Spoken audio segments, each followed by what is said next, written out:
Salut à tous et à toutes et bienvenue pour un nouvel anti-tuto. Et aujourd'hui, on va apprendre à dessiner un œil qui pleure.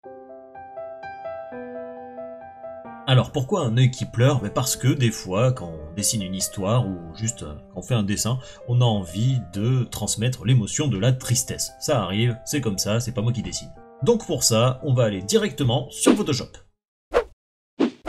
Alors bien sûr, pour commencer, c'est logique, il va falloir qu'on ait un personnage à faire pleurer. Donc dessinons un personnage qui est plein de joie, et on va voir comment réussir à le faire pleurer, ce personnage. On va faire un enfant c'est plein de joie en général. Deux grands yeux, et un grand sourire. Qu'est-ce qu'il est heureux cet enfant? Ça vous donne pas envie de le faire pleurer, vous? On peut faire déjà un second crayonné, on essaye de faire ça de manière un peu symétrique, même si dans la vie les visages ne sont pas symétriques. Vous n'êtes pas symétrique, je suis désolé de vous l'apprendre. Voilà, et là il déborde de joie.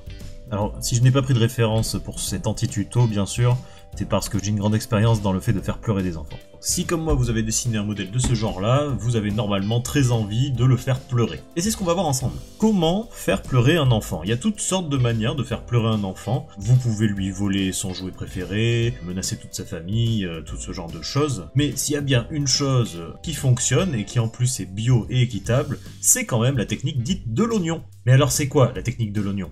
Eh bien c'est très simple. Vous prenez un oignon, et cet oignon, vous allez le passer vigoureusement sur le visage de l'enfant. Il faut frotter, frotter, frotter longtemps. Et quand vous avez assez frotté, vous pouvez retirer l'oignon doucement, et là vous voyez que l'enfant est en train de pleurer. Alors observons un peu ce qu'il se passe physiquement quand l'enfant pleure. Il y a les glandes lacrymales qui vont faire couler de l'eau depuis ici, là, à l'intérieur des yeux, et ça va couler tout le long des joues. Alors il peut y avoir plus ou moins de larmes selon les individus et les sensibilités. Mais comme vous pouvez le voir, il peut y avoir aussi des muqueuses qui coulent des narines. C'est très fréquent, quand on pleure beaucoup, ça peut arriver. L'expression du visage va changer un peu aussi, vous voyez que les sourcils sont plus ou moins froncés, les yeux un peu écarquillés, et la bouche ouverte parce que visiblement il ne s'attendait pas à ce qu'on lui frotte un oignon sur le visage.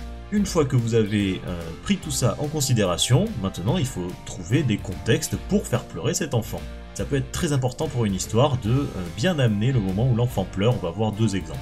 Alors l'une des techniques pour faire pleurer un enfant très facilement, ça va être de le mettre devant un film très triste par exemple, comme Le tombeau des Lucioles, ou La ligne verte, ou encore La liste de Schindler. Comme ça vous provoquerez un traumatisme qui restera implanté dans la tête de l'enfant, et vous le verrez pleurer très souvent, comme ça il pourra vous servir de modèle pendant longtemps.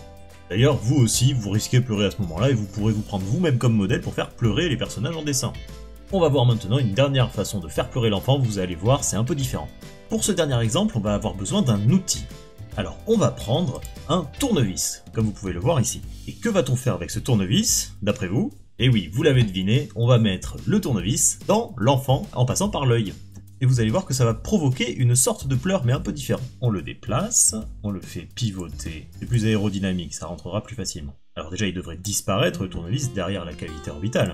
On va modifier le dessin d'origine pour l'adapter à ce tournevis. Cet œil-là va changer parce que le tournevis vient de s'y enfoncer. Alors à ce moment-là, qu'est-ce qu'il se passe? L'enfant va pleurer, oui, mais d'une, il va pleurer de cet œil-là, que l'autre n'est plus en capacité de pleurer comme avant.